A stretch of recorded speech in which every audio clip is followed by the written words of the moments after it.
Brianna Reeve is checking on her 3 children, ages 3, 2, and 1, before she heads to her job at a fast food restaurant where she works the overnight shift. The children's grandmother cares for them at night. The little ones are too young to be aware of their mother's daily worries. She depends on her community to make sure her children have enough to eat. Red Fork Church helps out a lot. A couple other churches, food banks, they help, but especially at the end of the month, because, SRS does help with food stamps, because I am a single mom with 3 kids, but it's still not enough when it comes to the end of the month, and it's hard. I'll go without food before my kids will. She lives in an Oklahoma neighborhood where many either don't have jobs or are considered working poor. Kristen Durham is another woman in the neighborhood. She says she can't find a job. She meets her daughter and her sister every day after school for the walk home. Kristen's own mother died a few years ago. Her grandmother recently died. My daughter, she's 5, and my sister, she's 8. And I love my 2 uncles, and it's hard, but we're doing it. You don't have enough food for them sometimes? Sometimes we don't. Even though we get food stamps, we still don't have enough. Many of the parents who come to greet their children at the end of the school day are in survival mode, and sometimes, too, are their children. Kids come in hungry. Kids are hungry, they come in crying because they're hungry. Or they also, they come to the nurse's office because they're hungry. I live right down the road, and we've actually had kids come knock on our door and tell us that they're hungry.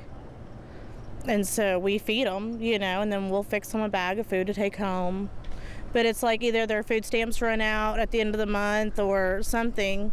Statistics from the Oklahoma Department of Human Services show a record number of people receiving food stamp assistance. In August, 622,911 people received the SNAP card to buy their groceries. That is an increase of nearly 9,000 people from the month before and up more than 16,000 from the same time last year. The warehouse shelves at the Community Food Bank of Eastern Oklahoma reflect the number of food-insecure families. They are noticeably bare in areas which are usually full.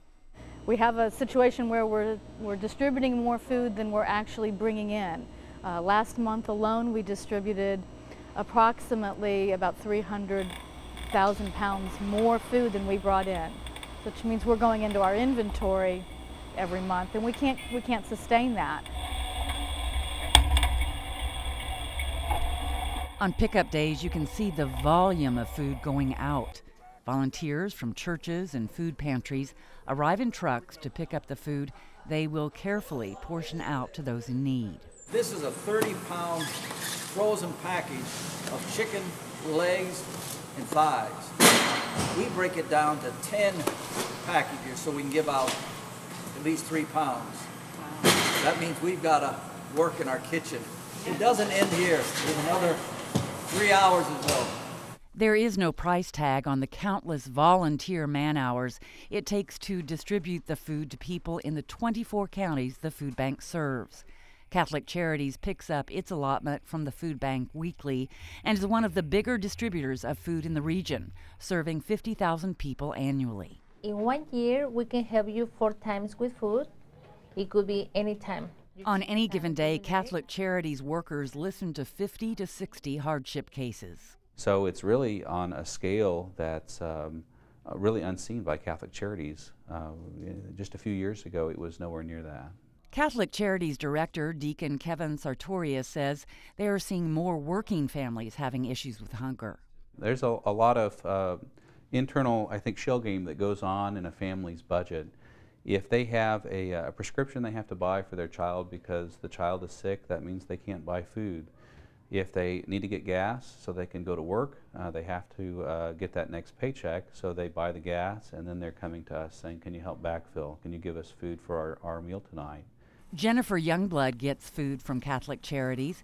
She is a massage therapist, a single mother with 3 children under the age of 7. Some days I make, $30. Some days I make nothing. Some days I make $100. It varies. And so, that's my insecurity. The food distributed at Catholic Charities helps fill in the gaps which occur with an unsteady paycheck. Right now I am waitressing at $2.50 an hour plus tips, but even with the economy that it is, the tips just they're just not there. And when you have your rent, your electric, your gas, your car insurance, and even that's going up. With the nation's recession lingering, those who help the poor worry about how the nation can keep up with those in need. The stimulus money that we received last year is no longer available. And our USDA commodities, we're expecting a fairly significant hit on our USDA commodities. We had expected as much as maybe 20%. It looks like it may be as high as 60%. According to a national study by Feeding America, 17% of Oklahomans are food insecure, meaning they struggle with providing enough or the right food for their families. In these uncertain economic times and with government subsidies dwindling, Brianna wonders how the poorest can manage. We budget down to the penny, and it's not enough still. It brings you to tears. Yeah. Why? It's just hard. They're so young, and it's hard.